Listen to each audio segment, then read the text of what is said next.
Right, I think I've pushed all the buttons that we need for the recording and the subtitles, so hopefully that will work for us. Thank you for joining me for YIC webinar session 32. This morning's agenda, as usual, I will do a mindfulness moment and introduce our presenter, and I'm Amanda Charlesworth with the YIC. This morning we will hear from Nguyen on restorative practices and specifically culture and climate. So for our mindfulness moment this morning, I thought we would take just a moment to think of our peaceful place. Imagine in your mind where you feel most comfortable and calm.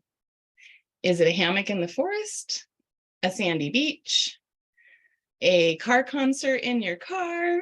Just think of your peaceful place, wherever it may be. If you're comfortable doing so, take a moment to close your eyes, or if not, just simply imagine your peaceful place. I'm going to get some music going for us here, and we're going to take a minute to enjoy a mindfulness moment. And when we're done, when the music ends, please come back and share in the chat how, words about how being in your mindfulness, peaceful place, oh, it's a fun morning, made you feel. All right, so we will take that moment for mindfulness now.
Goodness, how fast a minute goes. All right, so if you will, just share in the chat real quick how taking a moment in your peaceful place made you feel this morning.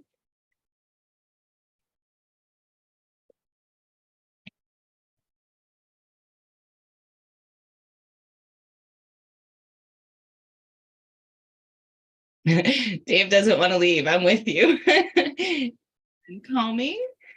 Let's see. I felt like I breathed for the first time. Yes, it has been a busy morning, so it was nice just to have a chance. Relaxed, peaceful place. Rivers. Oh, and then they got something in the way. Rivers, always good place to breathe and rest. Thank you. All right. So with that, I will go ahead and introduce our presenter. All right. So this morning, like I said, we will hear from Nguyen. He is a USBE prevention specialist, and the primary focus in his work is on restorative practices, and he does this by sharing the concepts and practices with the local education agencies, which are our school districts and charter schools, in case you don't speak USBEs. And he does this under the student support section. Cuong also manages the annual Do the Right Thing Challenge, a youth violence prevention initiative for 7th and 8th grade students. Cuong's secondary responsibilities include the Gang Prevention and Intervention Program and truancy and absenteeism prevention. Prior to coming to USBE, Cuong had 12 years of work experience with a focus on juvenile justice policy for the Commission on Criminal and Juvenile Justice with the Governor's Office. All right, so with that, let me change what I am sharing, and we will have Cuong take it away. All right, let's see if there we go. Hopefully that is the correct screen, friends. Let me know if it's not. Yeah, that's right. If you can go to the view and then to full page, that'd be great. Good morning, everyone. My name is Nguyen. Thank you very much for the opportunity to speak to you. I see not the faces, but I see a couple of names that I'm familiar with. Shout out to Mr. Travis Cook, worked with him before. And um, just to give a few note, this restore practice and later on, Amanda will share with you some of the handout. The full agenda, this is a 6-hour training on restore practice, and we're gonna consolidate that to a very short 1 hours. So just to get a flavor of what it is, I think it is important to create a culture within your school building, classroom in terms of mindfulness about restore practice and what it is. So just to be a little bit of history on what I will share with you is all the information from International Institute for Restorative Practice. So with that, if you can just move to the next slide, just very briefly. We don't have all the time in the words. So if you just can give me your name and let's see, we have 23. We have time for that. um, Yes, I couldn't excuse find the mute button. We actually have longer than the hour this morning, so you are welcome to take time for introductions today. Absolutely. Okay, if you can just briefly introduce yourself and your position and your work. So just we get to know the other. We won't go into the value. I do have a screen. Um, if you will, Amanda, if I can share my screen just to for a little bit, and then I will share. Absolutely. And if you friends want to share in the chat your name, position, and information. This information you will share. Um, just a briefly sharing with you on the work. This is what I wanted to share so that you have a feeling of the full restore practice. This is a full curriculum for 6-hour training. We'll have reflections and on terms of the context of the training. We talk about explicit training of why you're doing what you're doing. We talk about social discipline window. There's a fairness process in that. We talk about psychology effect and canvas of shame. And then all of this component will create a restore practice continuum. But because of our short time, we will go in a very briefly on about the context and explicit practice. We will just go briefly on the social discipline window and where we tend to be and where we want to be. And then in all of that work, we want to include a process where the student you work with feel that there's a fair process in place. When they feel, yeah, how you deal with me seems fair, then they will be more responsive to your work. And there's psychology effect in terms of when you deal and addressing the student's behavior. How do you approach that? Are you shaming them, or that you say, hey, I'm just letting you know on your behavior. I want to address that behavior, but you as a human being, as a student of mine, I love you for that. I work with you. I want to be with you. But on the behavior, we need to address that. So there's the psychology effect and how we approach and address that. Very important in how your student or the person you work with will respond to how you reacting to them, right? And then with all of that component, collectively, it will be creating a restore practice continuum. And so a lot of time people will misunderstand, oh, it's a piece of,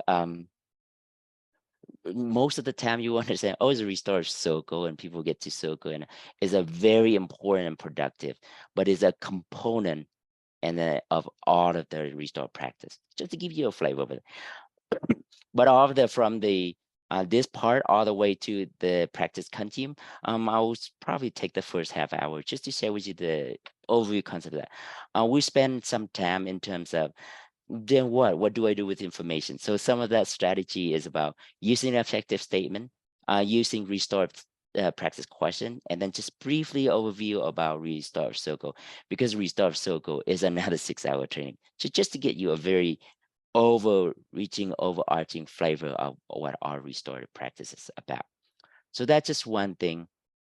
The second thing, if I were to do the activity that I just shared with you earlier, we'll go through the process and, share with the what value do you bring to you today.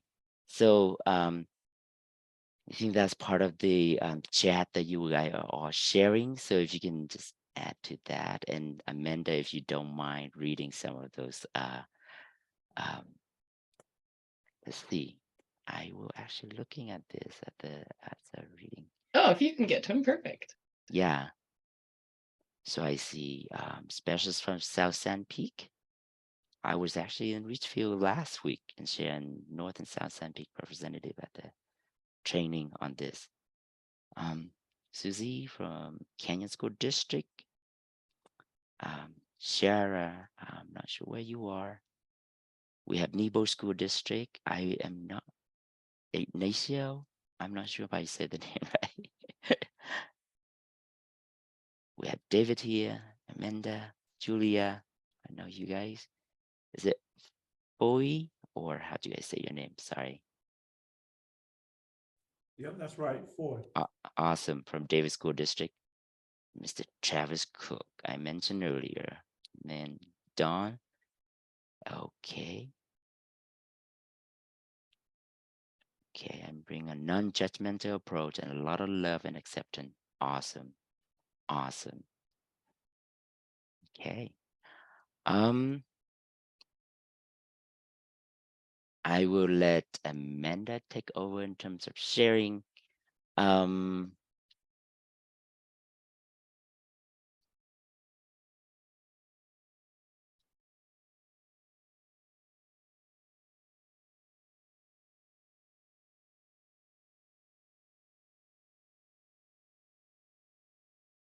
Want me to keep advancing?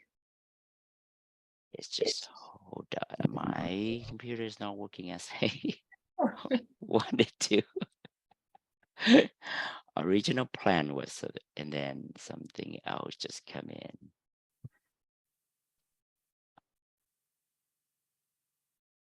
Okay, so here we are. If you keep it right here. The restore practice, what we'll share with you is not so, it's more about your mindset in terms of shifting your thinking from shifting your thinking in terms of the way of you practicing and building a healthy relationship at your school building. I'm looking at a different managing on how you managing your student behavior rather than punishing it, right? Often you did not do what you want and I'm gonna put you time out or send you to the principal office or just time out. So kind of giving that mindset in focus on building relationship. How can I make a culture that everybody feel part of that, part of the communities that you're living in? So within that slide, moving to the next slide. Okay. So in our objective here, and obviously we won't be able to capture all of this, but you probably brief, instead of detail, you can briefly describe the key concept of restore practice. You'll reflect on restore practice that may impact on your professional life and how you personally personal life and in terms of how you interact with youth on a daily basis. And then apply the restore practice continuum in your everyday practice. Moving on. Part of the restore practice, if you can move to the next slide, the guiding principle here is that we using the time that you have with your student at the building and maximize that time. And then how can you be mindful, shift your mindset to restore practice, right? Building that culture that this is a um, you are always present working with your student. Be mindful of building that relationship whenever you encounter with your youth. And then that within that, if you can build to encourage you to build a culture from top down, from school administrator all the way down to all the staff that working with the building, not just the teacher that working with the students, right? We have to think of all the personnel within that building, how you're working with with that. So that's just a very arching principle of restorative practice. So with that, we're moving to the next slide.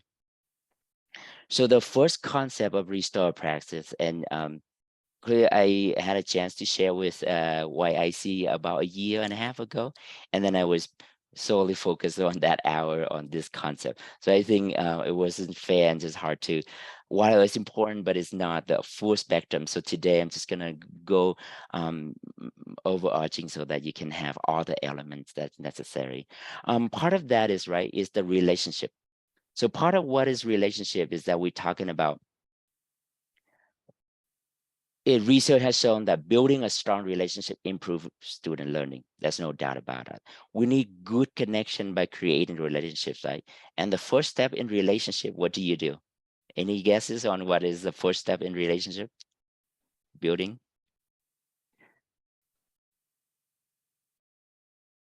No, okay. Actually, in the relationship, right, you have to create that relationship. It's simple, but it's like, oh, it's naive of you say. But actually, if you want to build a relationship with your student, maybe how do you make that connection, right? Create or develop that relationship. And then you need to maintain that relationship. And then at time, you have maintain or sustain that relationship. At time, their frictions will go on, misunderstanding. So therefore, you have to repair that relationship. So be very mindful of that, right? In terms of, right, looking at your teenager a day or when your first relationship as a intimacy relationship, boyfriend, girlfriend kind of thing, right? You don't just stand there and then people will, and that relation will happen. Actually, you have to think of a way of how can I approach and make that connection. Similar to in the classroom, the student that come to your classroom, this is new student or that this new school year, you need to be mindful. And some of this, and I'm sorry, it's jump over place. Just I should remember to remind you, but some of the restore practice and the concept that I share with you is very likely that you already applying this at every day. I'm just gonna sum it up and bring it to the present so that you make that connection. So that continue with the relationship, think about how you make that connection with who else in the buildings that you need to make a relationship with. Think about teacher to teacher, students to student, student to teacher. I talk about that. Maybe the between the classroom, student between the classroom, and then the teacher between classroom.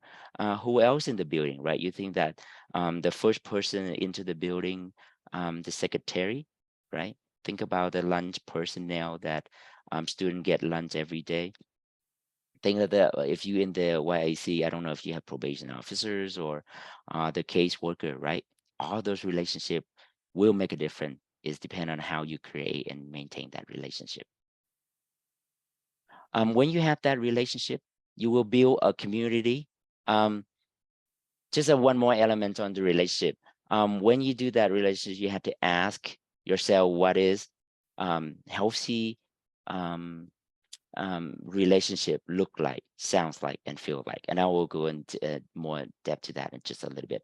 But when you have that relationship, then you build a communities, right? How is the community look like? It is within the classroom. Right now, we have a learning community right now. But do you feel belonging to, or that you're being forced here? And then my job as a facilitator and manager of the classroom, how can you make everybody feel part of? And we have to recognize everybody's different in terms of value, approach to learning, be participant, and just be mindful of that. How can we meet their need to build that community? And then when you do have that, right, then when a behavior is happening that is not aligned, or the behavior that is not meeting the expectation of the classroom or the buildings, then it's easier to call out on student and work with student, keep that student accountable. So relationship create, if you will, initiate all the subsequent connection with your student. So be mindful of that. Part of the question, move on to the next one. You have to understand is what is a healthy and appropriate relationship look like, feel like, and sounds like in the building. right? What are the barriers that can get in the way of building that healthy relationship and the communities? How are those barriers overcome? We won't have a lot of time to go into that, Haitian, but just verbally talking, thinking about how healthy and appropriate relationship look like. Maybe you can stop sharing at this point, Amanda, and then just we'll spend a couple minutes on taking your thoughts about what is a healthy relationship and appropriate relationship look like, feel like, and sounds like.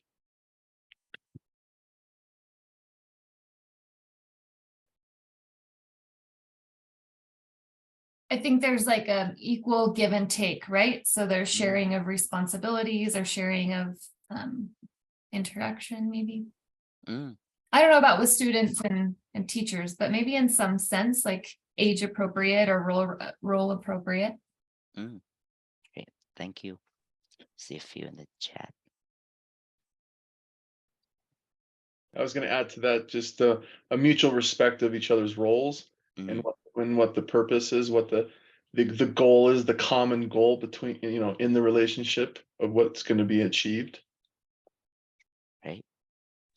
I think it's important to have boundaries. Relationships should have boundaries, and both parties should feel comfortable what those boundaries are up front, if possible. Okay. Awesome. Great.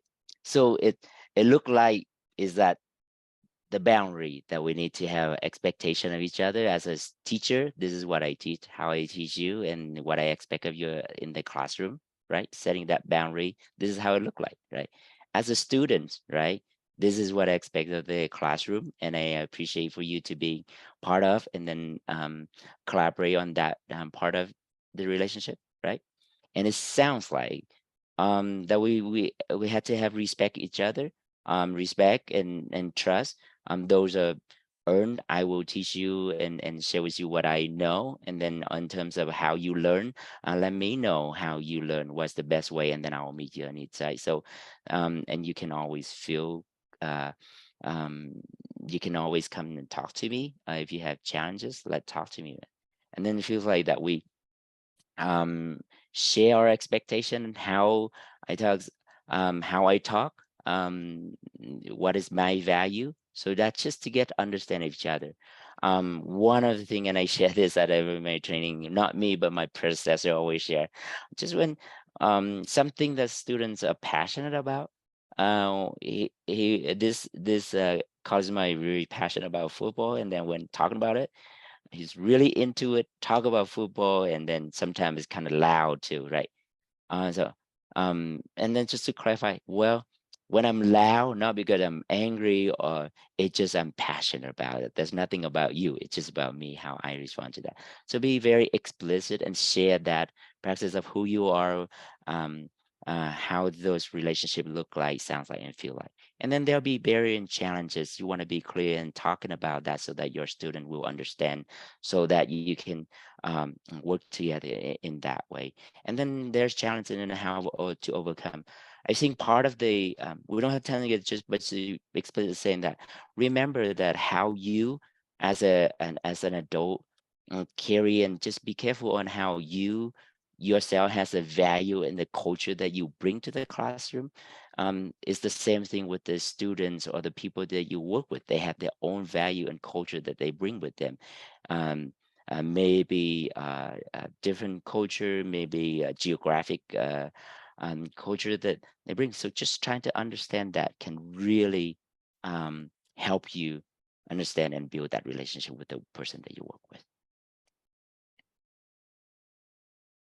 Questions on that?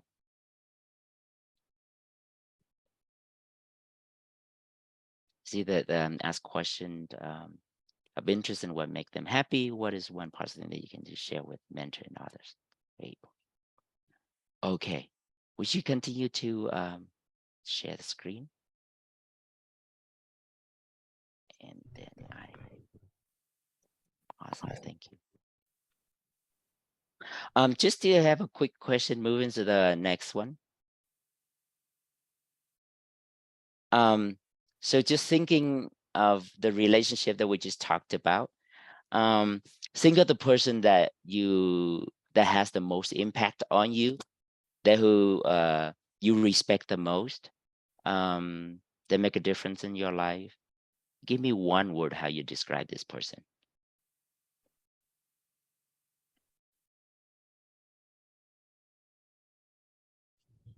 Genuine.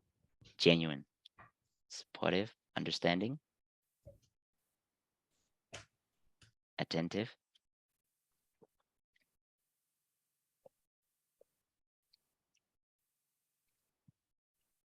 empathetic, loyal.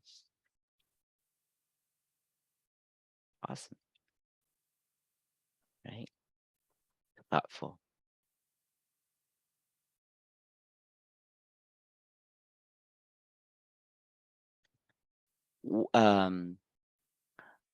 What makes you say that? What is the action that that you recognize that they are thoughtful, Jen? How do you recognize that they are, what you were saying here, empathetic, loving? What if the actions show you that?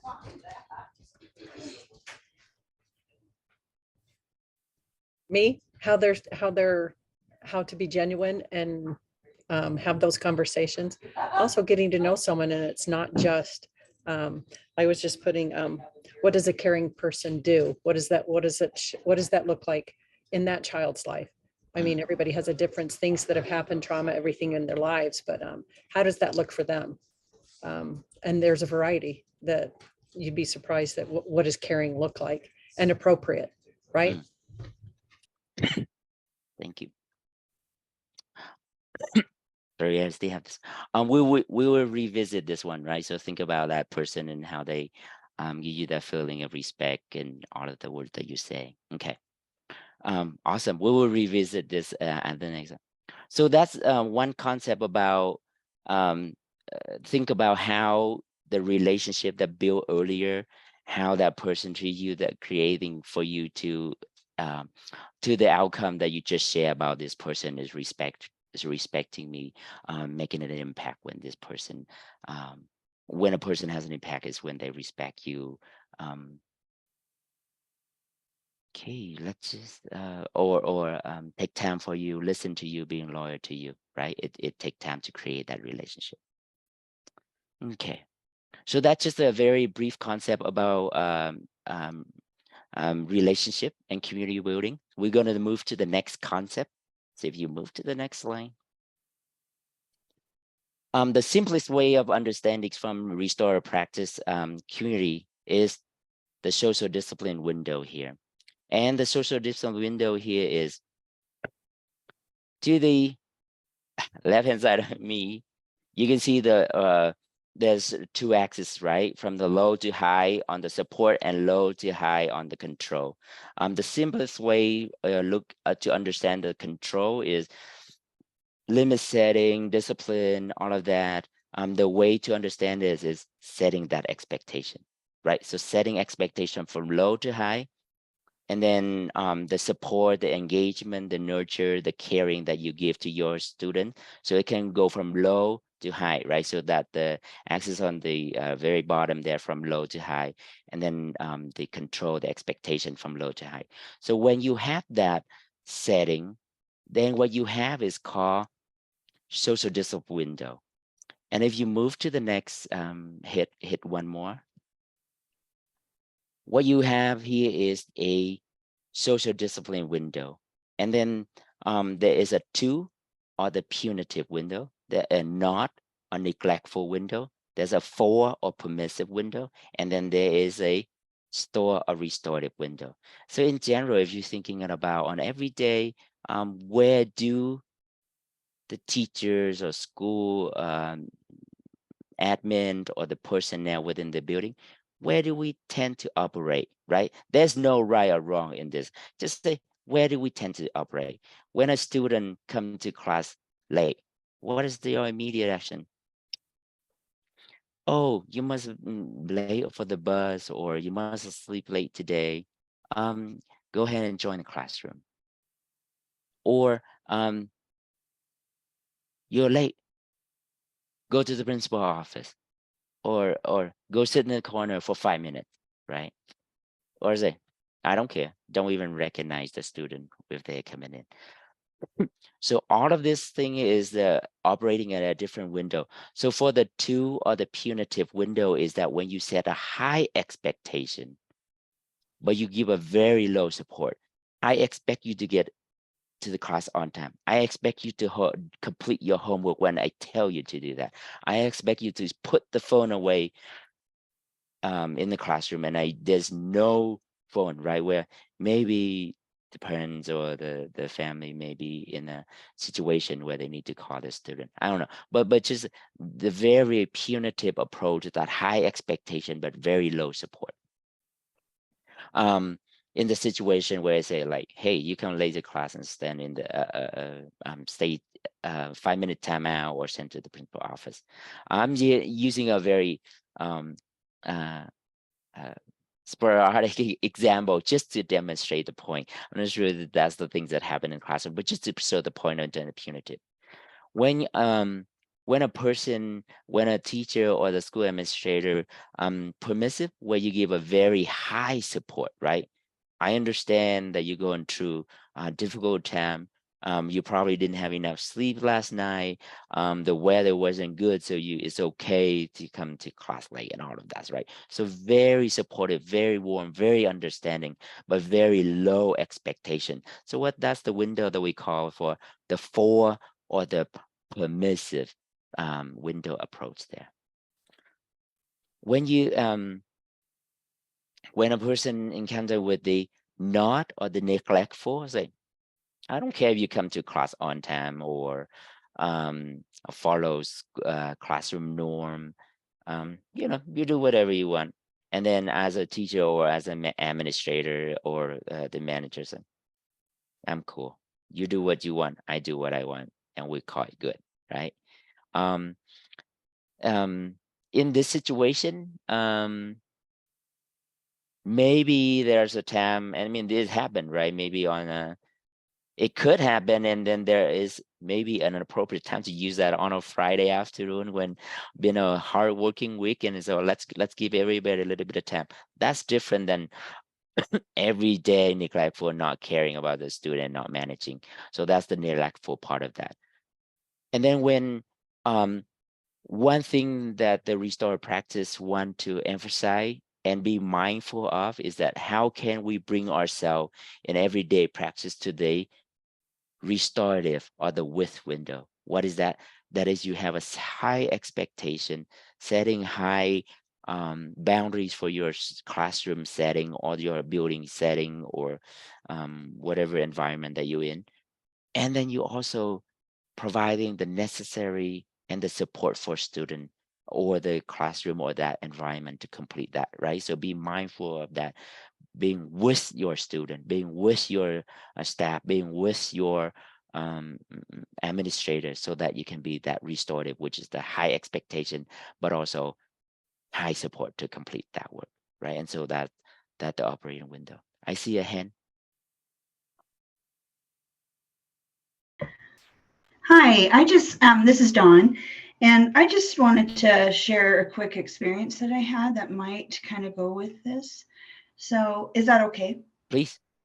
Okay. So I recently had a kiddo that I work with get into quite a bit of trouble repeatedly. And I was not notified the first time from the administration. And they're usually really good about that, but they have a lot going on over there at Hunter. And that's the high school that I'm over. And so I just let the administration know that anytime any of my kiddos get in trouble, to please try to remember to let me know, because I don't want to just support them when they're doing great and they're, I feel like they need to have an advocate when they're really struggling and making poor decisions as well. And my role is I can come in and see the positive even in a negative situation and be a support to my students. And this kid was really upset that I wasn't notified and wasn't there. And so it just kind of helps make the process smoother when you can have a mentor go in and just be a support to them, even when they're in trouble. I don't sugarcoat it. I don't say, well, you know, you're fine. I just say, no matter what, you are supported and cared about by me, and we will get through this. And they feel kind of like they are not just, and the administrators are really good at Hunter. They're not like completely like punitive. They're actually really kind. But I'm strictly there for my student, and regardless of good or bad, regardless if they get an award or they get suspended, they need to feel supported and cared about. We all make mistakes, and so I just, I wanted to share that with you, that we need to, I think we all do this, but it's a really good reminder. I just told the administration I would really like to be here when they're in trouble too, so that I can be a support to them. So that's it. Thank you. Thank you for sharing that. What you just shared brings so much in my mind. So one of them you mentioned earlier about building that community, right? It's not just come together and I'm here at school and you work on your case and I work on my case, but you could be part of that in terms of, do you feel part of the group, and then make connections. So when you are that belonging to that group, and then you and your school admins can work on that case. So the part of community building to work together is really important there. I think the second part is talking about absolutely in terms of, and we will talk about this a little bit in depth a little bit later, right? When a student misbehaves, say, I am calling you out on your behavior, and then share very clear expectation, right? That behavior is not a that behavior is not acceptable here. How can I work with you to eliminate that behavior and turn that wheel to the appropriate behaviors, right? So you're not only calling out that, not calling out on a person per se, but calling out on that behavior, and then that's just the expectation. And then on the support, I will be there. I will be your advocate. I will work with you to achieve there or to get to that window. So be that mindful restore. So here collectively on all of this work, right, is that it's not to say that do not be on any of this window. Is that we it's not right, but jump shift. We move from window to window all the time, depend on the situation. And then, I mean, if it's a student who've been getting to that behavior several times, right? And we need to address that. And maybe it need to go to the punitive window, or that this student is having a hard time, and then at time is okay to be on the permissive window. But in terms of, okay, to the what point, and then how can I move and be cautious and awareness on your mind to bring it to the restart window, which is to support, provide high expectation and high support. A lot of us say, yeah, thank you, Don. Moving to the next screen, I think this is easier to demonstrate your understanding. To the left top, right? The US Army picture right there, right? How many of you operate a classroom like this, right? You didn't do what I expected, drop down, do 20 push-up, right? And then the bottom right here, this, I am a father of two. One is a teenager and one soon to be a teenager. Man, how many times have I felt this way? I'm not sure about you guys, but like kids jump on board and then get the things that they want, right? And if we have a clear expectation, especially the youngest one, is so awesome, right? Doing that little, I guess, let's see how to describe this person, but like feeling sorry for the kids, and then making a way that, oh, I deserve to have this gift, and it's like, man, whenever you go to the store, he'll go right to the either toy section or the snack section that I know. Those snacks are bad for you.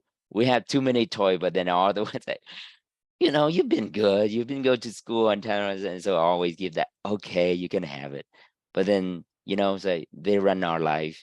He ran my life. Like, wait a minute, I need to set boundaries. And so the being control, being supportive or permissive is, I don't know about you, but to being parents, it's really hard for me to move on to the restore window. And then of course, on the part of the window here that you can see on the picture, right? The dad do on the laptop, and then the kid is holding the teddy bear there. That's just a demonstration of you do your thing, I do my thing. And then of course the top left is like where homework need to be done. I will be here working with you on that homework. Thank you. Moving to the next window. So then the question in terms of every practice will be brief. So which part would you be operating if you say, hey, sit down, shut up? I think it's kind of give it away.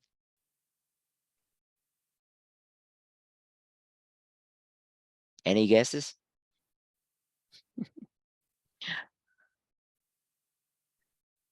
Or the next statement, right? You really only have to do it if you want to, right? You only need to do the homework if you wanted to. I don't care what you do. Sort it out yourself. Any guesses which window you are operating on? Punitive. I don't care what you do. Sort it out yourself. Is that a punitive window? I would think so. Okay. Any other thoughts? I think it might be the neglectful and that sit down and shut up punitive, but I think you could probably twist them. Yeah. Anyway, in either box, but. Yeah. You do your thing, I do my thing. Yeah, okay. Right. And so kind of sort it out yourself, kind of like neglectful, not attentive to what they're doing. You are aware of the expectation in this classroom, right? You know how to operate in this learning communities. How can I support you in reaching them? Right. I think It's this very, puts it back onto the student to make the decision, and you're allowing them a choice. yeah, awesome. Right. And then so you share the expectation, you work with them, and how can I help and support you in that very restorative operating. So in that sense, we would go to a group, but I think because we don't have time, I wasn't sure how long do we have time, Amanda. I'm just so sensitive about that. If you want to do breakout rooms, we have some time. It's up to you. Okay. I'm not. I think it's worth about. If you can take 5 minutes, and we can break into 4 groups. The question will be in your group. So if we'll assign group 1 as operating on a punitive window, group 2 as a permissive window, group 3 as a neglectful window, and then group 4 as a restorative window. And then in your group, if you can discuss among yourself, when a classroom, just let's talk about a classroom operating, what is the likely observed behavior in this room, both for the teacher, teacher and student and teacher, right? So what will be the likely observed behavior in a punitive window that you see? What will be the likely outcome for that classroom if you operate in that window?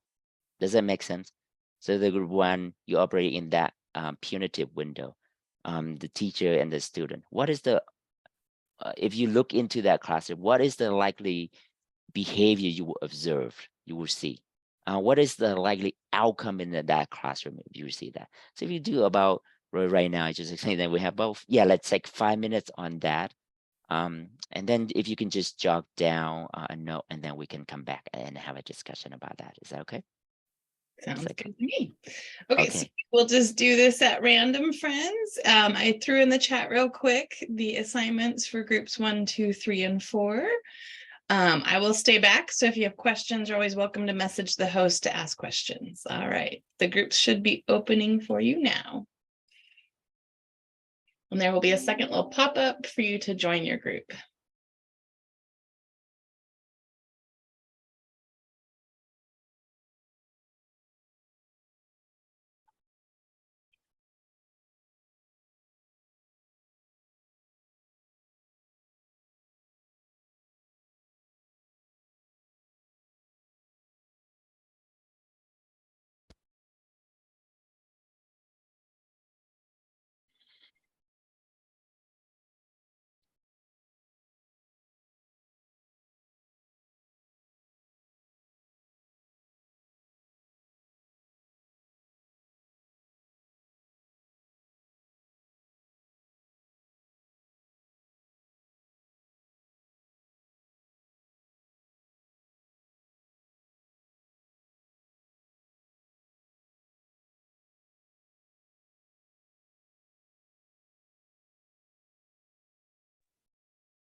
Welcome back. Do we have everyone back, Amanda?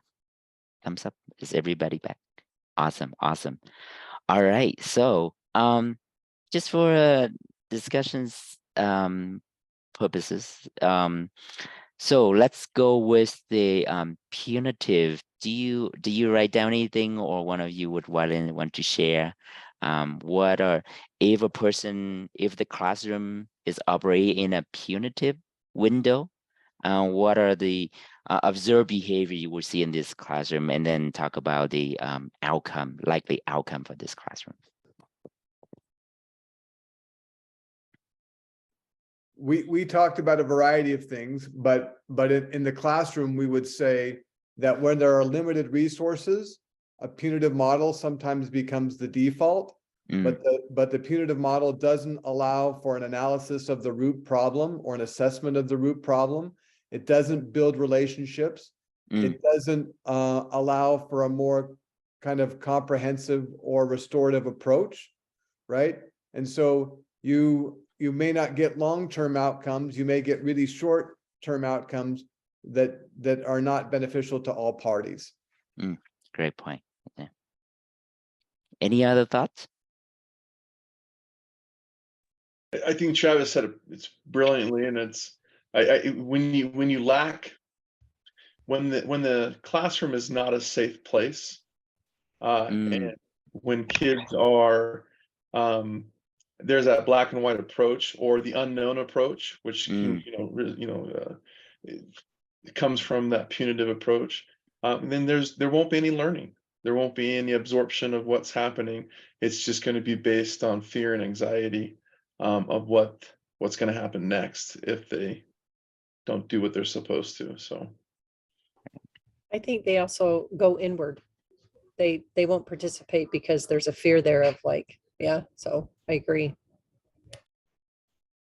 Well, and it's really easy to do with these youth because they're coming with low skills, low functioning skills, and so that's the hard thing, right? That's the thing you have to recognize, is that they're coming to us with low skills, and so by meeting them at their level, that's not a good level to meet them at. We're setting the expectations, and we're teaching them and showing them and having to do a little extra work, helping them build some of these skills that they lack or never learned. It's interesting you mentioned low skill. Have we give them the opportunities to demonstrate that skill? Have we meet where they are? Awesome. Thank you for sharing. So I'm gonna share this screen. Sorry about my note. Let's see if I can.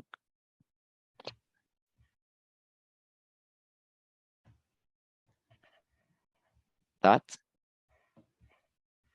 I see you mentioned. Go ahead. Is it Danielle? No. Were you in talk? Oh, okay. I think some of this Travis mentioned, right? you talk about the short-term behavior of students, like they complying on a short term, but then how after you leave the room, would they still be in compliance with the things that you talk about? So that's the short-term compliance, but lasting behavior is not a lasting behavior, right? Thinking about the likely outcome is that high teacher practitioner stress. How so?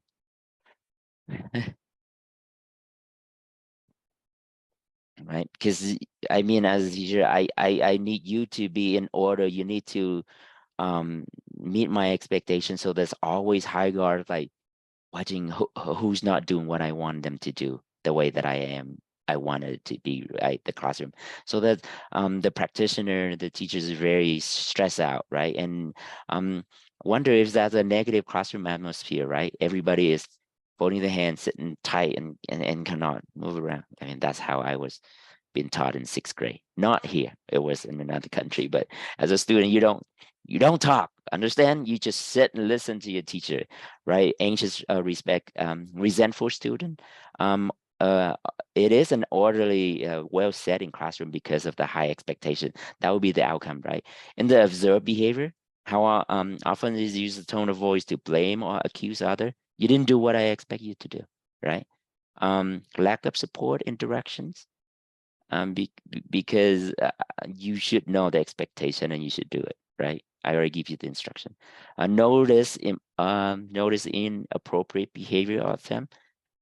Frequently get immediate compliance, right? That they, you know better, right? Very high standard. Thoughts?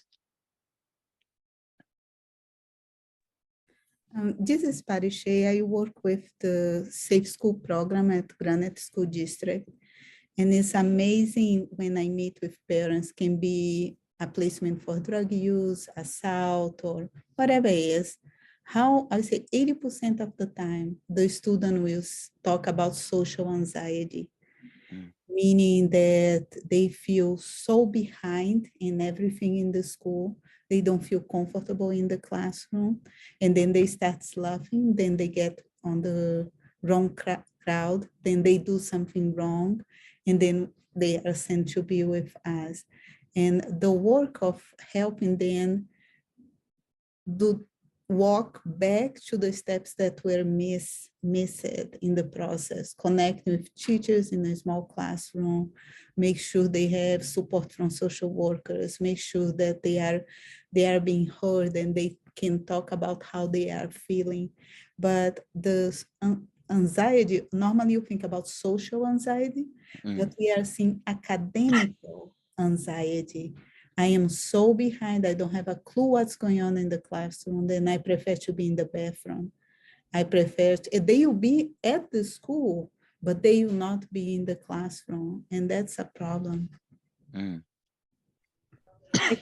I think in the classroom too, if a child sees a negative or the atmosphere feels like we had discussed unsafe, but they can see how that child, or they can see how that teacher is. And if she's not connecting and making them feel of worth, they're not going to work for them. So there has to be a buy-in. They have to feel that, you know, they're being validated and they matter. Great point. Yeah, thank you. All right. We'll just move to the next one. I think the next one is a permissive. We invite the permissive group to share. I kind of just thought of it as the teacher trying to be the friend in the classroom. So, and the teacher, so they're letting the kids slide on a lot of things, making the answers very easy when it comes down to even getting tested or whatever it may be. Just making it overall easy and not trying to be the instructor and teach them something, but just helping them float through it.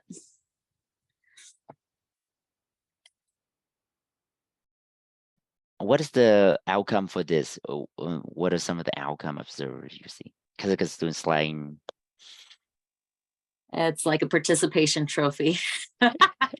They go out there and expect things to just land in their lap and expect that from other teachers. You know, they get frustrated because it's not coming so easily in other classes, and then they hate the teacher and they hate the whole thing, and then they just don't want to deal with it. So they just don't want to go to class. You know, we all tend to kind of take the easy flow of things, you know, the path of least resistance. And so if that is available for them, kids learn real fast and they know how to take advantage of that and kind of expect that or enjoy it while they have it. And then, yeah. Thank you.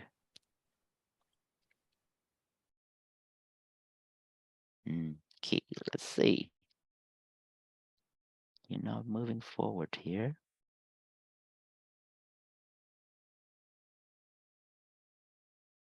Right, you mentioned like,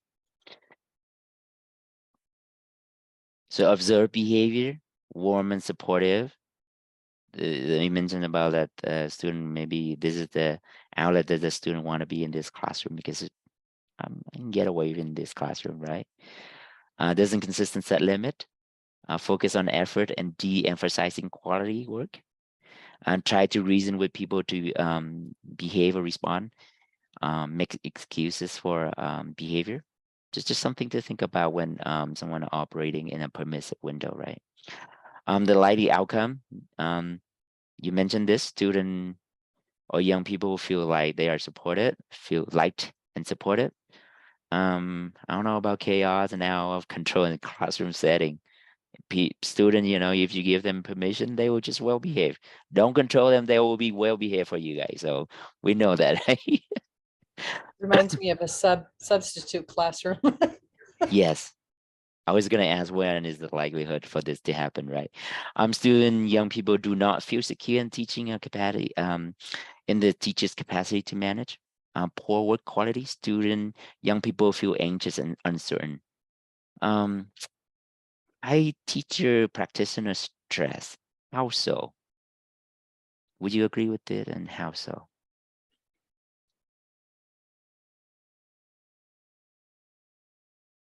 Well, I would guess it's because they're trying to like do all the things, but they're still not teaching the content. Yeah. Okay.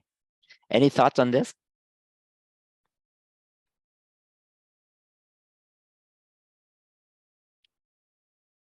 Okay. If you have, just speak up. Okay. What's the next window? I think we talked about neglectful. Who talked about neglectful? What observed behavior you will see if a classroom is operating in this window, and what's the likely outcome for neglectful? I think I missed the conversation because I had to take a phone call, but so I don't know what my group talked about, but I just thought in that kind of a environment, you have low control and low support. And I think when you do nothing, it makes the student be more uninvolved, and they kind of go into a survival mode where they just get back to their old habits and stuff like that. And they just feel like, I think it gives them an excuse to give up or to be lazy and to be more passive if that's the type of classroom. Thank you. Any other thoughts?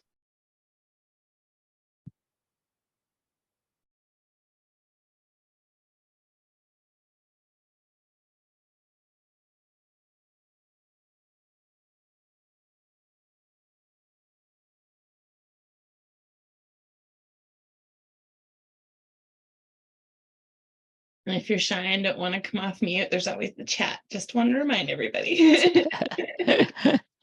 So you mentioned, right, observe lack of consistent engagement, does not appear concerned about quality work, ignore inappropriate behavior, use only video and worksheet to teach. Hey, what a better way, right? We have access to YouTube and video, and so here's the package, do the work, right? May miss warning sign of academic or behavior difficulty in students. Student may withdraw and feel worthless. increase acting out in order to get teachers' attention or because there's no sense of order or class control. Limit meaningful learning taking place, high teacher practitioner stress. Just some of the likely outcome there. Okay. All right. Restorative window group. What will you tell? Want to share?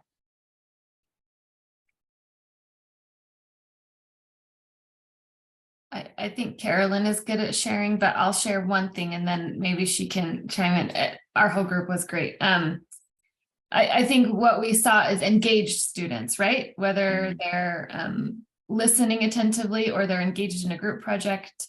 I think that is what the hope would be to see. I think it's when you're providing that positive feedback, encouragement, and they're getting, they're being validated, right? That they're willing to share more and cooperate and do the work. And to me, that shows you care as a teacher because you're validating their feelings and experiences. We also talked about letting the kids have a voice and listening to it and helping that maybe that will carry on like at home and with other aspects of life. Wait a minute, I thought kids don't know. That's why we set rules and we teach them and we set, I thought that's our job, right? Kids. How often do we do things and not incorporating the voice that's really the impact? I'm just being sarcastic, but I mean, that's true, right? That how often do we include our student voice at the table on the input? They may not say the word that we professional know to and they use an academic term, but in terms getting the content of what they're saying, the substantive of that, oh my, right? There's a lot of value added to it, right? Thank you for sharing.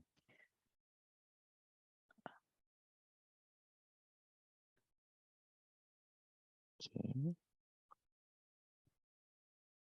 I think you hit many of the key points, right? Engaging, clear and written objective and goal, effective language. I think Kara mentioned about recognize the positive things, and we're gonna go a little bit in depth on that a little bit later on. Engage in a collaborative conversation. Everyone is a decision maker at the table. Form a circle, right? And that everybody have a chance to speak. Has high demand, high standard. And then the outcome will be positive atmosphere, high quality work output, positive and kind and supportive relationship, sense of hope and optimism, effective classroom management, student and young people feel a sense of safety. I think I earlier mentioned it was on the opposite side of the punitive approach, right? Where I don't feel safe being here. Then it's hard for students to engage and be part of the group. High job satisfaction, both for students and teachers, right? Like I show you the work, share you with expectation. We work with you to get there. And then the students say, oh, I can do it, right? I can see that. And so they're a very engaging perspective. So in collective, right, the social discipline will just help us share in that mindset of where we are, and then how can we be mindful, setting our mind to be as restorative practice window as much as possible, right? And then just talking the observed behavior and the likely outcome for each of those operating window. We just want to be mindful.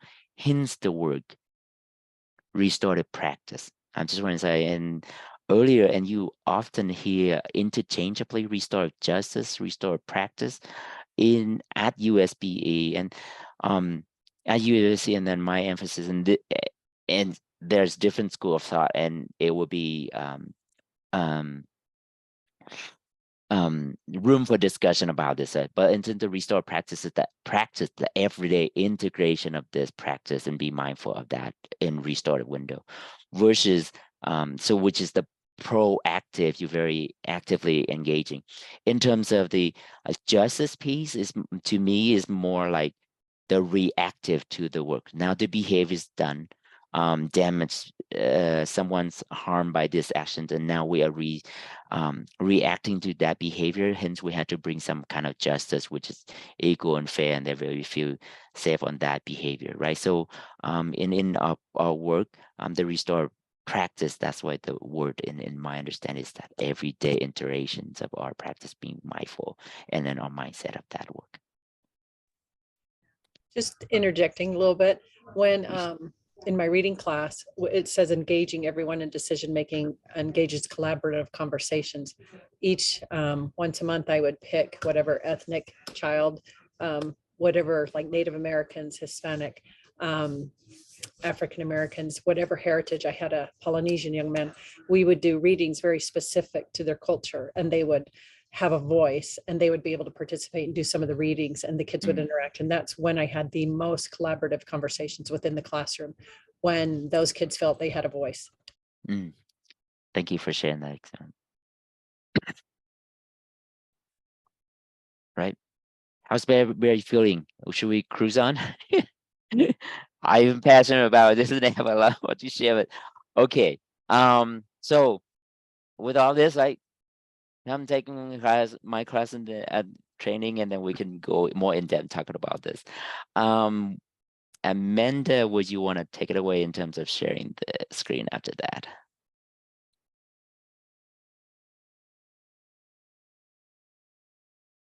So the next concept,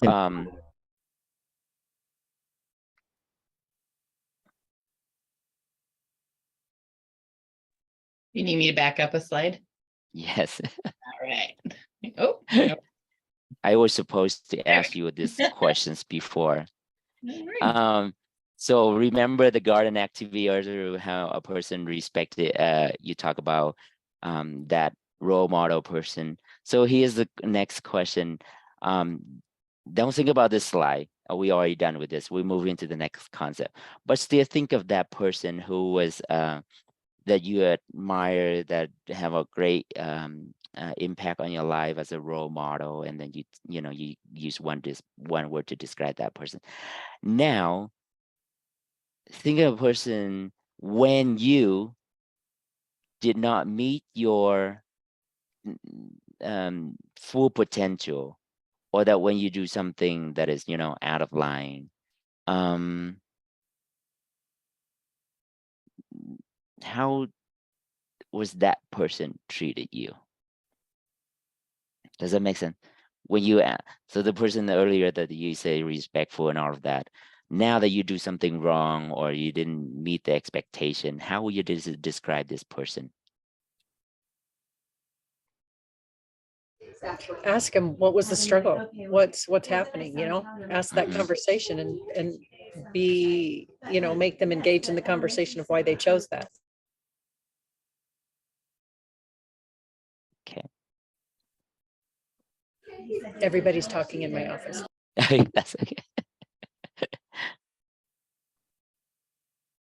I think Dawn gave a good example of this earlier with her example with the young person at Hunter High School, but I think and I want to put in the chat, like holding accountable with compassion. I think that goes a long way, right? You're not excusing behavior, you're not saying, oh, it's okay if it was a bad choice, right? But you're still there, and you still show up, and it doesn't change your relationship necessarily that you had built. Great. Maybe I should ask this way. So think of think of a person of authority, and then when you do something that is just out of line or not meeting your expectation, how would you expect this person in position of authority to treat you?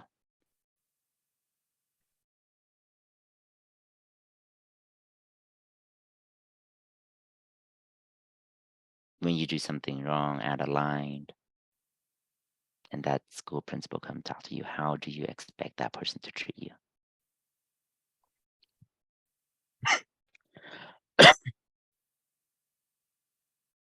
Can you repeat the question again? Sorry. Yeah, so single person of authority, and when you do something out of line or not meeting the expectation, and they call on your behavior, how do you anticipate or expect this person of authority to treat you?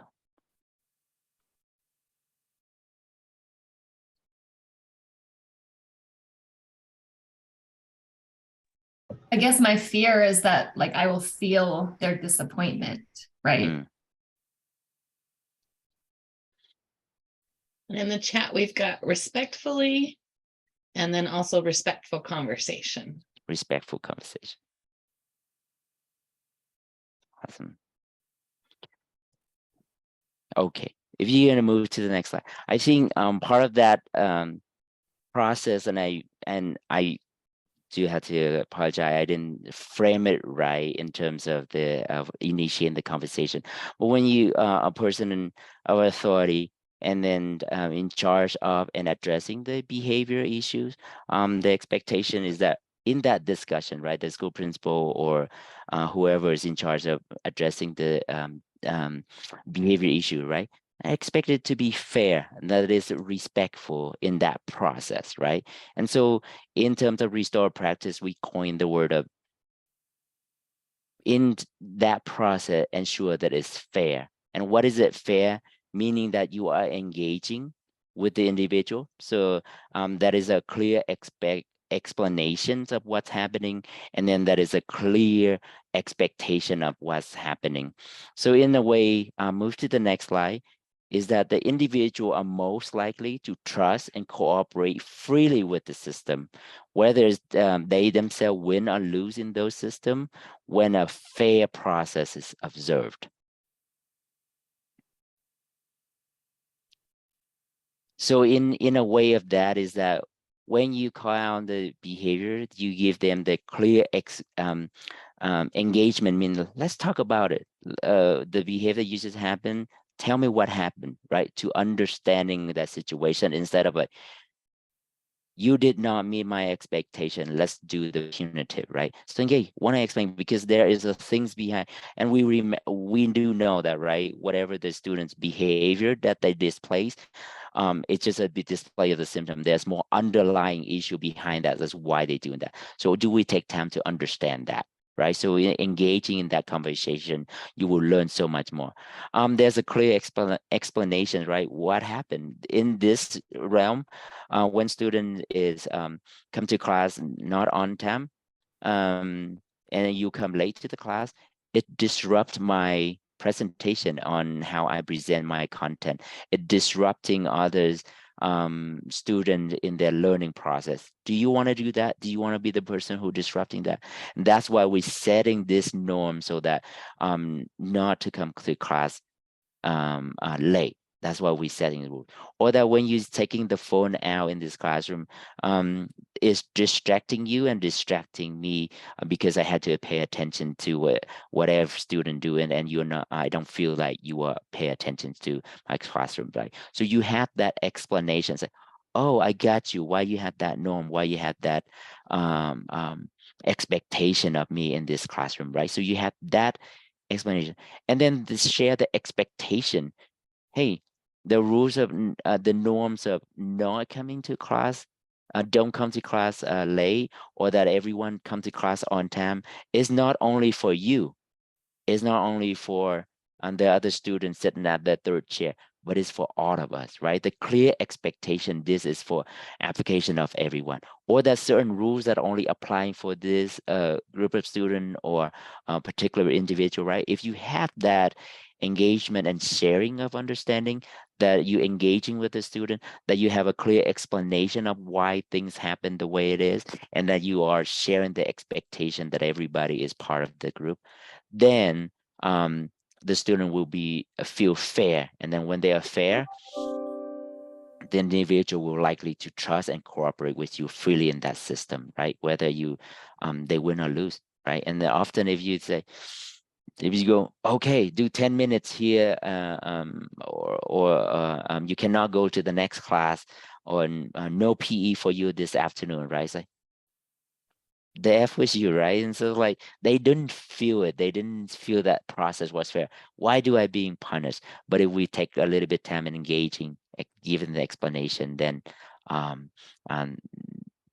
they they will be more receptive and responsive to what we're working with our students. Next slide. Moving on. So in terms of the FAIR process, sorry, it's not a decision by consensus. It does not set out to achieve harmony. It does not set out to win people's support through compromise that accommodate every individual opinions, need, or interest. Isn't a democracy in our system. Leader is not a leader forfeit their responsibilities to make decisions and establish policy and procedure, but it's just a very engaging process for students and the teachers to understand that process. And then if they feel fair is including that process, they'll be responsive to your action, if you will, to address that behavior. Moving on. So when the FAIR process is institute or incorporate in this process, you will build trust, which we talked about earlier, that build that positive relationship, right? Volunteer cooperation, they drive their performance. Talent go beyond their duty, right? And then they're willing to share that knowledge. And then this can be applied. I didn't put it here, but if you can apply this FAIR process, if you are a manager and how you, or supervisor and how you work with employees, if they feel fair in place, they will go beyond. But if it wasn't fair, then they just perform pretty much to the job description and not willing to go beyond their boundaries or yeah, go beyond the duties that are assigned, right? And so just to incorporate that. Questions on this?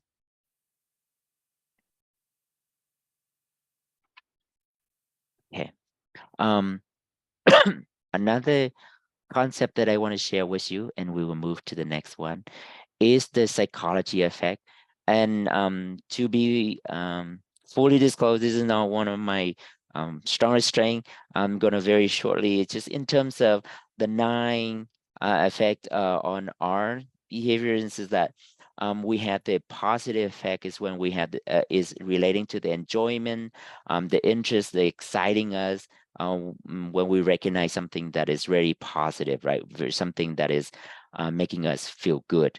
That is enjoyment, interest that exciting us. So things that you recognize, sometimes that is just something that say, oh, my teacher recognized my work, right? Or that my parent give me a compliment, and that's excitement, that's joyful. There are things that we are in neutral, a starter in the neutral zone, which is the surprise, the starter part of that. And then the very last one is the negative effect of us, is that when we are being humiliated, being shamed, how we call out on people's behavior and shaming them, the distress, angers, there's fear, terror, anger and rage, anger, rage, and then there's the dismal part, is the negative responding to something that's happening, right? And so people would choose how to behave based on how to respond based on the behavior being called out. So in this part, the dismal is relating to your sense, the experience of smell something bad, and then the next time you experience that again, you just don't want to feel that or have a negative response based on that smell thing.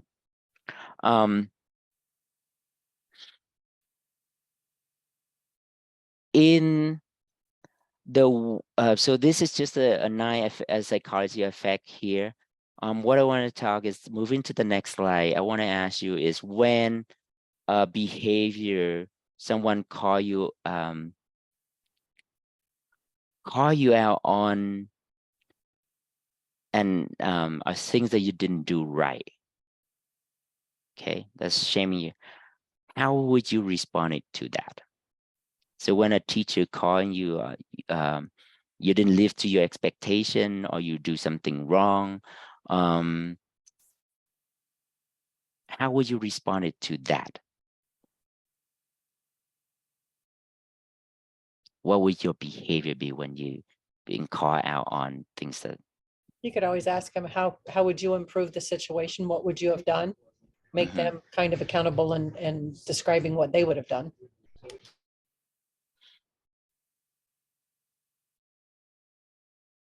Any other thoughts when you're being called out on a behavior?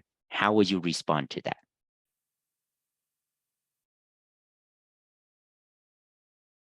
In the chat, someone wrote down shut down. I wrote Shut down or get defensive, like maybe the opposite. Okay. So in this regard, usually we would do an activity when behavior. Yeah, and wording that, using the chat wordings, right? Shut down, turn inward. So which of this canvas would are you operating on? So if you shut down, turn inward. Withdraw. Withdraw. Shut down. Can I?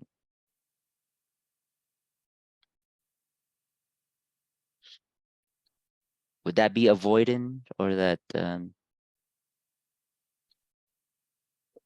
think for me, if I was to shut down, like that would be like a withdrawal, but I think avoidance would be like I leave the room Okay, or don't come gotcha. back the next day or something along those lines. Okay, gotcha.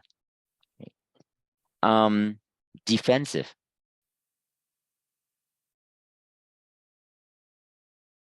Is that attack others? Could be, yes. Or attacking self. Could it be? Yeah, attacking. I don't know. It's a debate. I think the overall concept of this is that we're recognizing the effect earlier, that the 9-point effect, psychology effect, how we respond to that, and then when our behavior or students' behavior being shamed, call out on that behavior, this is some of the reaction that they would do, right? That they will could be on one of these 4 canvas. They could be withdraw. They could attach self, like I'm so bad, I'm not worth, right? Or avoidance, not talking to anybody, don't want to see anybody else, right? Or attacking others, so then they can display anger, be defensive, yelling, and you're right, Amanda. Yeah, defensive is attacking others there, as I talk it out loud, and then it makes sense to me, right? And so in terms of that, if we can move to the next slide, in terms of the withdrawal part of that, the isolating self, running or hiding to others when the behavior being called out and shaming them. If you they could take an approach of avoidance, meaning they deny that what happened. They could take a different route of, nobody's care about me, so I'm gonna rely on drugs or alcohol to managing sales, the emotion that they have, right? They could go in that way, or they distract through truth seeking, and then if they using that premise to approach when they're being called out or being shamed, what do you think is a distraction through truth seeking? What would be some of the behavior that could happen here?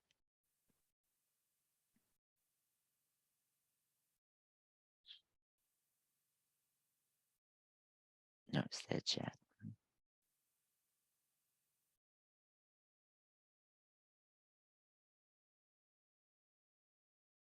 So I'm just saying truth seeking is like go do something, stealing or breaking into people's home, or I don't know. So there's truth seeking or taking a joyride, speed up. I don't know. So there could be some of those truth seeking behavior, right?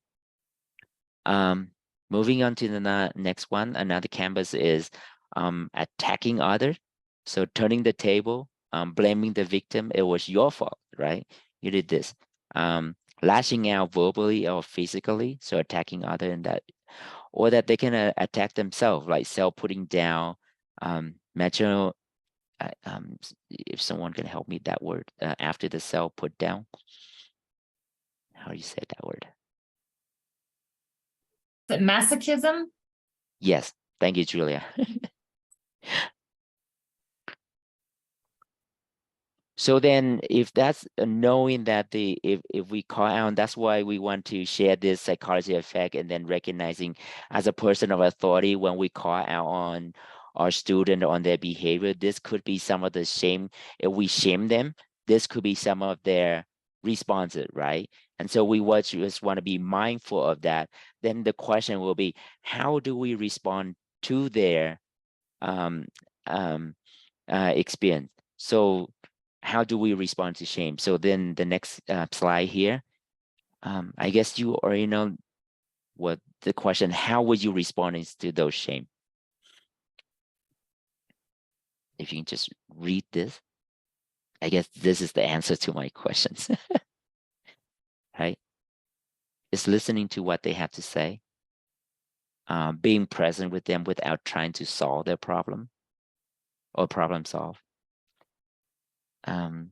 Reflecting on what has caused the shame feelings, acknowledging their feelings, encourage them to talk about their experience.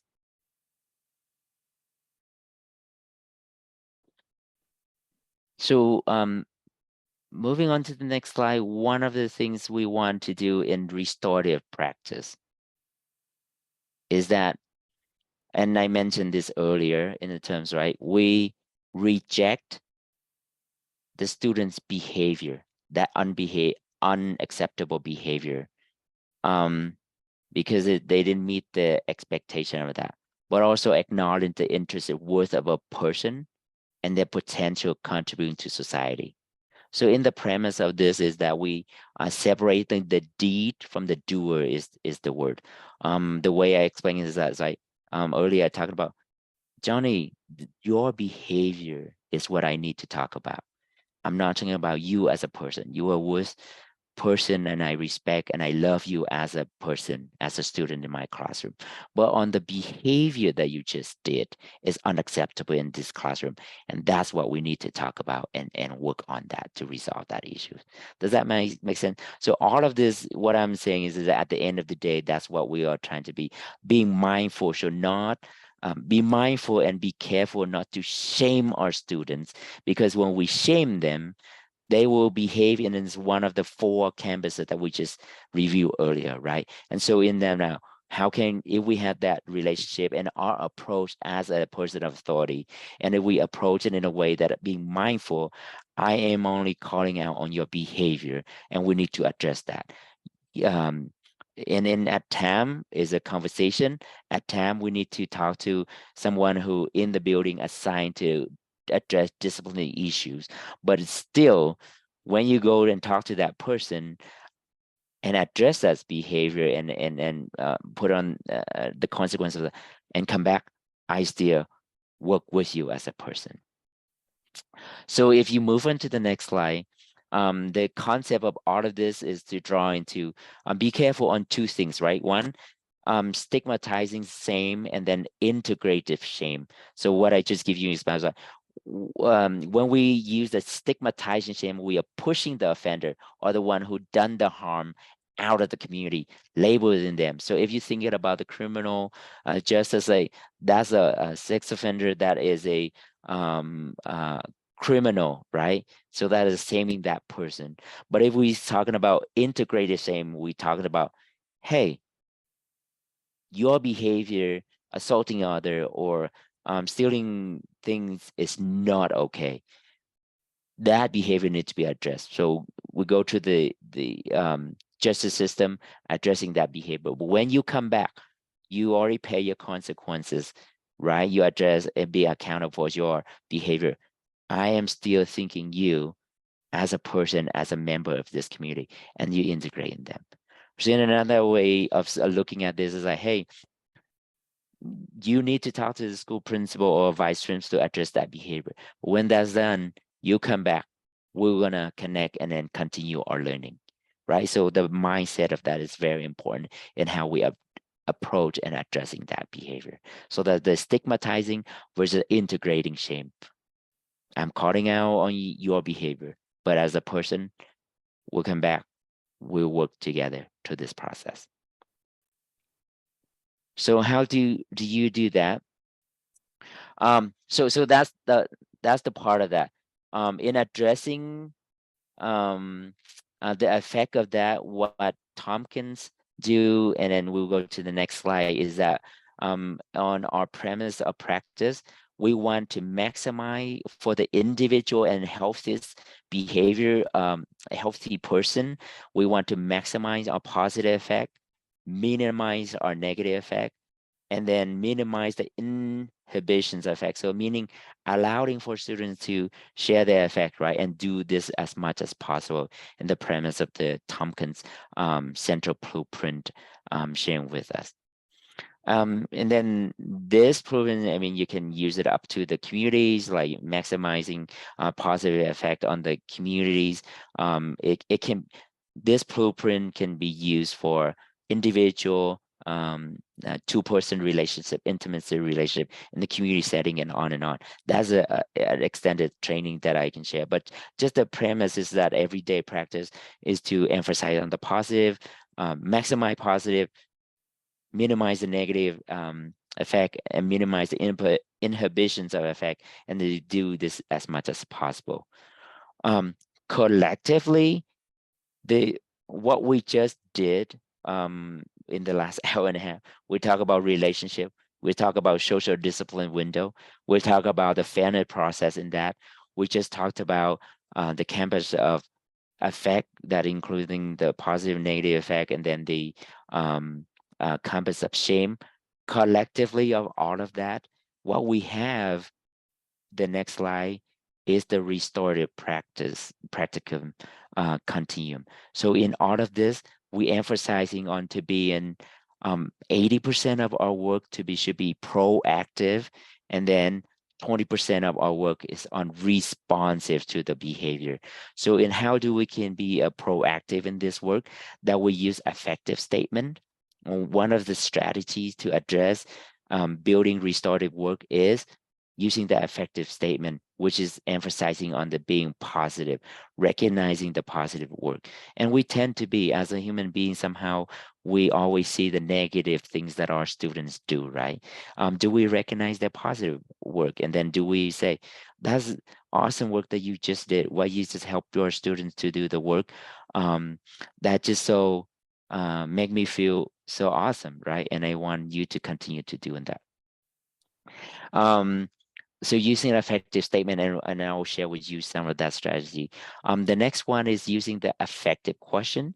Not yet, we're just staying on the practicum. The affective question, or another way of saying that, is the restorative question. And then Amanda will share with you a handout.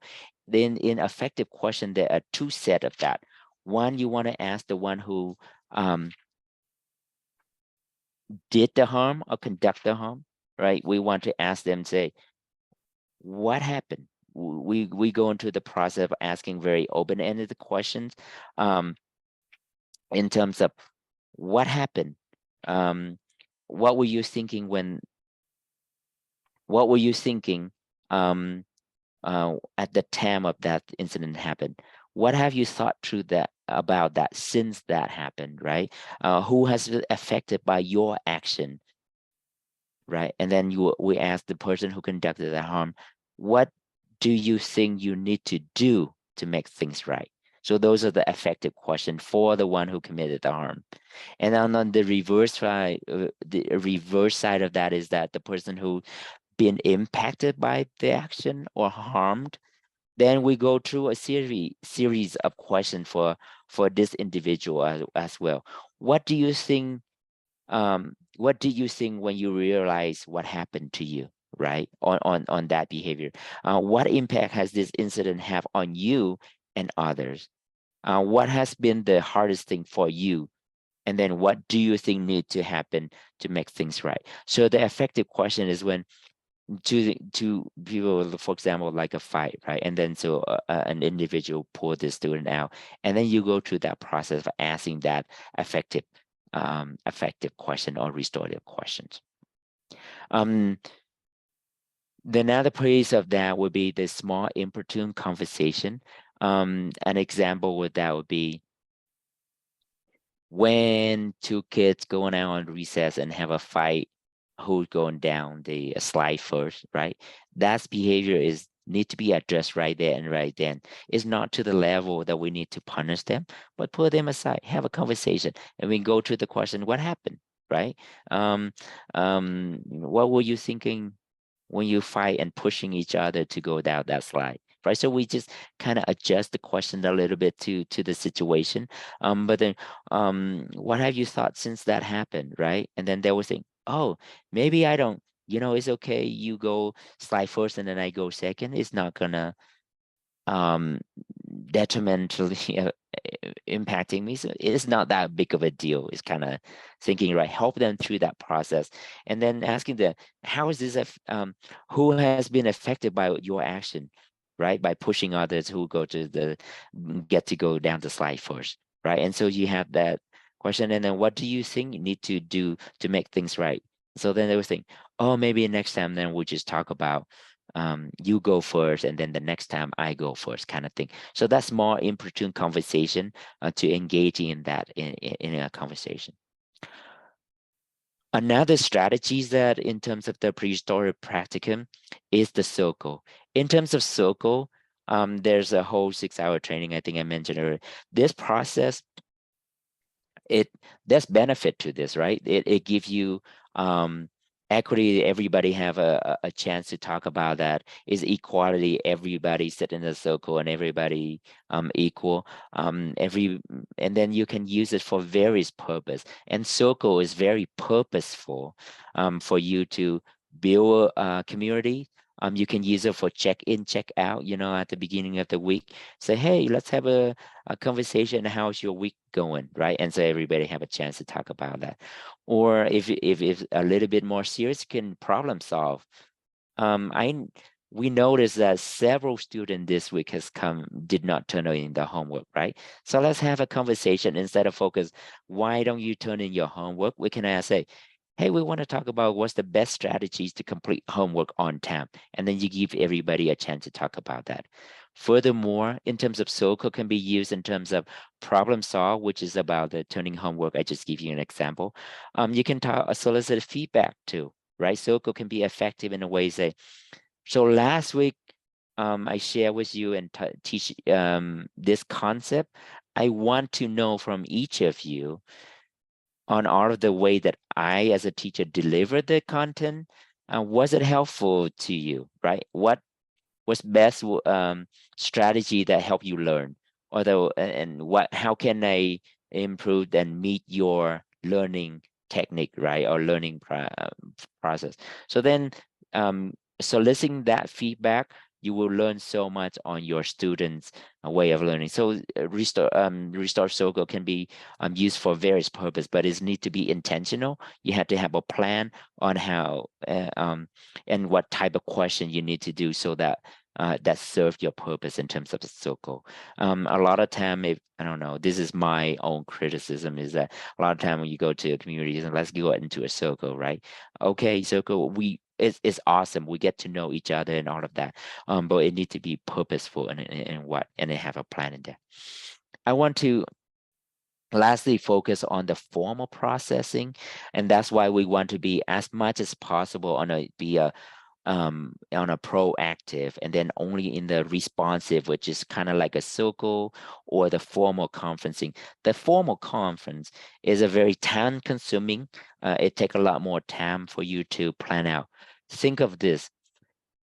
2 students fighting in the classroom. I mean, you can call police. I don't know what the line is to get in law enforcement involvement. But if you can address it at the school level, right? This behavior need to refer to disciplining a person who in charge of behavior at your school, right? So then assuming is vice principal. So this 2 students will be sent to a vice principal. And then in using restorative practice, what you do in a formal conference process, you have to assign a staff, right? It may be the principal who addressing, vice principal who addressing this behavior. But the process is this, right? This is very overarching. But the process will be have a conversation with the student who conducted that harm, right? And you go to a series of effective questions. What happened? What were you thinking at that time? What have you thought through this process? And then what you will do to make things right is to go through that process. And then you have to communicate with the guardian or the parent, say, this is what happened. This is what the students suggest to make things right. And then are you okay to have a conference to talk about this? So that's one side. And then you talk to the one who's been harmed, the quote unquote the victim, but's been harmed by this. So you go to a series question the same thing. What did you think when you realize what happened? What impact has this have on you and others? What has been the hardest thing for you, and what do you think need to happen to make things right? And then do you want to have a conference to talk to the one who conducted this behavior, to talk about it, right? And then you also have to inform the parent or legal guardian about that behavior. When 2 parties agree, say, oh, let's meet, that's when a staff will hence call a meeting is the conference, formal conferencing. When they're meeting together, you go through this series of questions, and then they will come up with an agreement voluntarily. This is what I'm going to do to make things right. And then sometime it could be, okay, I'm willing to apologize or write a written letter apologies to you and to the teachers, or that I'm willing to do a community service, or I'm willing to do that restitution damage, paying the $10, $20, don't know. But the agreement is they work it together, right? That is a form of conferencing. It takes a lot more time, and we don't want. There will be time that we need that form of conferencing, but it will be mindful and using on the informal, being 80% of the time as possible, and be proactive. That's where, if you kind of blend it in with the practice, right? Being mindful of that. So collectively in Restore practice, we have the effective statement, effective question, small importune conversation, circle, formal conferencing. Collective, all of that is Restore practice. Questions?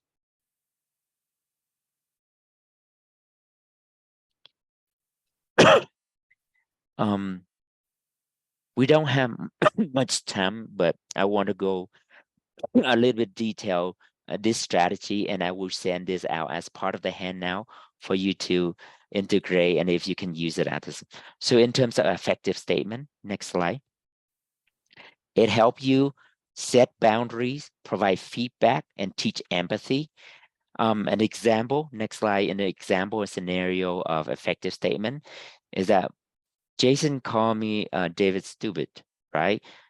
That is not an okay behavior. But in terms of using effective statement, we will want to call out the behavior, right? We want to associate our emotion with that behavior, and then why it is, and then we call out on not call out, but request for an actions, right? So Jason, when I hear David being called stupid, I feel sad because he's an excellent student and he worked very hard. I need you to think of a way to make things right with David and other way to manage your frustration, right? If you are mad at your friend. So in this statement, a little bit long, but in terms of when you call David stupid, which is call out the behavior, right? I feel sad. You associate with the emotion, and it could be the teacher calling it out. Or we can teach our students to recognize this. And then when they see their students' behavior or their friends behaving this way, they will do that. And they will use that, right? And then using the reason, right? That is not okay to call someone stupid. Nobody is stupid. It's just that they may not recognize or has that information. So we want to share that information, right? And I need you, if that happen again, I want you to or I want you to do this A, B, and C. We can think about that. So the affective statement in this regard, right? We can move to the next one, and we tend to move to the next one. We tend to focus on the negative, right? When you see don't act stupid, or you come to class late, or things, and usually we are not explicit enough to use the affective statement. The reason for affective statement is associating with the psychology effect, and then trying to recognize our student and be positive about that. So using affective statement can be really quick but effective, and is it because it's set boundary, is associated with soliciting the student emotion, and providing that teaching the empathy, understanding others in that regard. Does that make sense? Just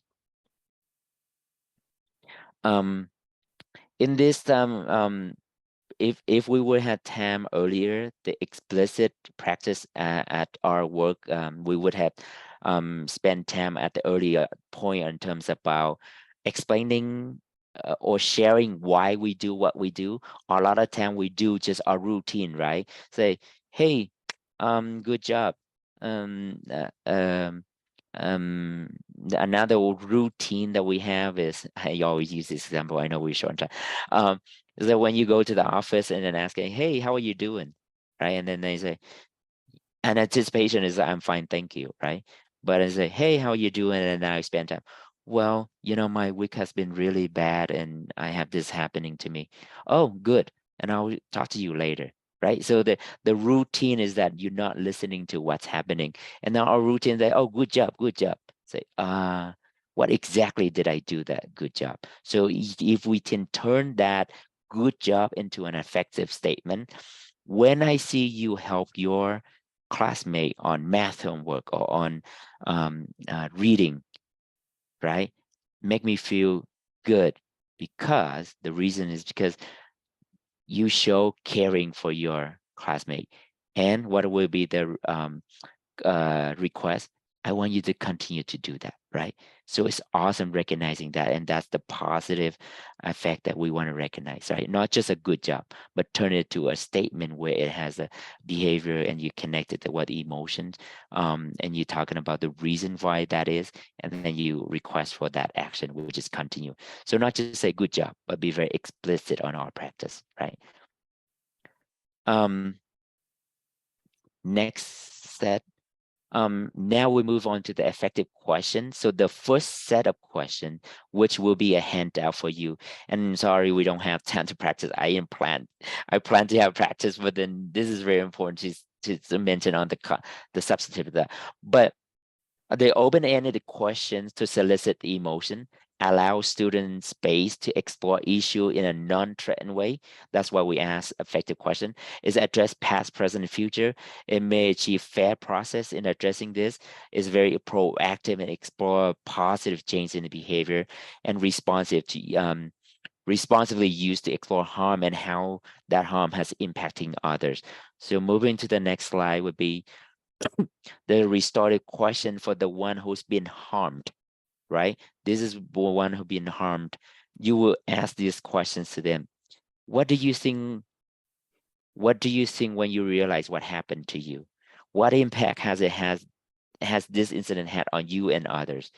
What has been the hardest thing for you, and what do you think need to happen to make things right? And I, in an earlier continue my explaining extensively, this is the set of question that you would ask to the one who being harmed, and you take a little time to understand the situation, right?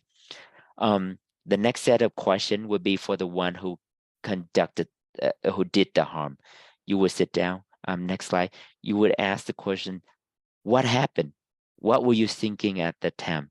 What have you thought about since? What has been the who has been affected by what you have done, and how were they affected?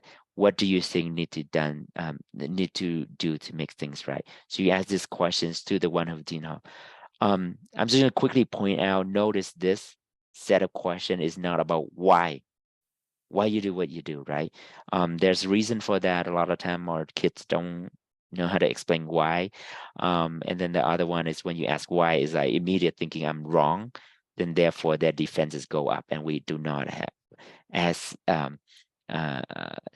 tapping into some of their thinking. So in this process, the question would be, and my intent was to break into group session and for us to practice this question. So sorry, we don't have that. Next one would be the small importune conversation. Is that pretty much the why we do that, but you using the effective question through this process. Cuong, Yes, do sir. you still have these cards available for badges? I don't, sir. Okay, Everything's all given out. Yes. Yep. okay, thank you.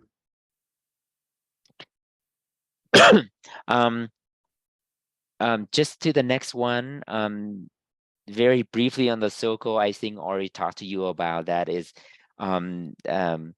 there's a whole set of training in terms of how to move into circle, talking about talking piece, use that as a mark for us to who's talking. There's big 5 circle in terms of, you know, you have a sequential, like everybody have a chance to talk, or that you can fish bowling if you have in a big group. So there's techniques to that, and I won't go into that right now. But one thing, next slide that I mentioned to you earlier about, you know, it needs to have a clear purpose. It can use for check in, check out. It can use for community building, problem solve, preparing harm, and form process. So this is a whole nother animal. So that I just want to, and then there are always challenges in terms of circle, which is the next slide, and I won't go through that. But you know, you may have too big circle. Some of the student may not talk or participate. It can be overwhelming, and then there's someone who just like derail your purpose, right? Instead of answering the questions or talking about the issue at hand, they can take you to another ballpark, and then that can be a problem. So the technique into addressing in all of that. I already talked to you about, next slide is about the formal conference. We talk about that. One more slide.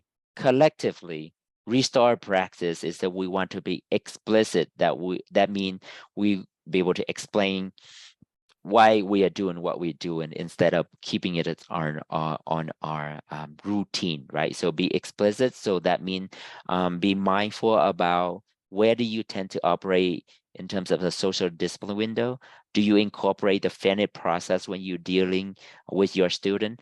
Do you think about the psychology effect? And then where do you use and how often do you use the restore practice continuum, which is the 5 strategy that I share with you, you know, the effective statement, the effective question, so on into conversation, the circle, and formal processing. So collectively, those are the restorative practice that you want to use every day.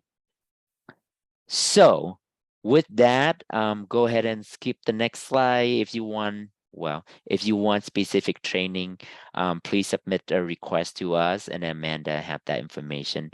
I'm happy to go to your school. If you have 10 or more staff that can be at one place, I'm happy to go out and then share with you the detail. One more slide. This is our awesome prevention and student service team. Oh, usually that, and then all the issue, not the issue, but the prevention work that we do. And the last slide, I believe, is who I am. Not really. I want to check out, but not sure we have time. I think we're going to skip this. Amanda, I'm going to turn time to you. Thank you all. Thank you. If you want to pop it in the chat, you're right. We are out of time, my friend, but that was a fast and furious 2 hours of restorative practices that, like Kuhn said, this would have been an eight-hour training in another world. So thank you for keeping your arms and legs inside the ride while we went on this adventure this morning. I appreciate you. Yes, one more comment. One minute. So Amanda will send out, I'll give me your email address. In that folder, you have all the handout. I have a document on links to video on very specific topic that IIRP provide. You can go to that and click on the video about, there's some 5 to 10 to 20 minutes video on various part. And I will send you some excerpt on some of this concept that I share with you. And then finally, we have how many members here? I will work with Amanda and happy to share with you a restorative handbook that you can all have. Oh, wonderful. Well, thank you. Awesome. Well, I captured a roster of everybody who was here today. If you didn't sign in with your name and you want those handouts, make sure you send me a message or shoot me an email, because there are a couple of people who had signed in as iPhone or what have you. We're getting lots of thank yous in the chat. Great information. Thanks for your time. We appreciate all of you as well. So thank you for carving out 2 hours this morning to be with us to talk restorative practices and engage. I really appreciate your time and attention. So we will see you all again next month, and I hope you all have a wonderful afternoon. Thank you.